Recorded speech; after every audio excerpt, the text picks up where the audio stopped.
Pinalalakas ng Philippine National Police ang kanilang internal cleansing program upang masugpo ang police misconduct bago pa ito mangyari. Ayon kay Acting Chief PNP Police Lieutenant General Jose Melencio Nartates Jr., ang hakbang na ito ay alinsunod sa direktiba ni Pangulong Ferdinand Bongbong Marcos Jr.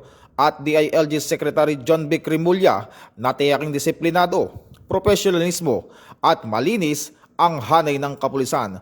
Binigyang din ni Police Lieutenant General Jose Melencio Nartates na patuloy ang pagpapatupad ng mga reforma at mekanismo upang maiwasan ang anumang uri ng paglabag sa tungkulin at mapanatili ang mataas na pamantayan ng integridad sa organisasyon. Bilang bahagi ng bagong direksyon, isinusulong ng PNP ang mga early detection program tulad ng mandatory ethics training at psychological assessment para sa mga pulis.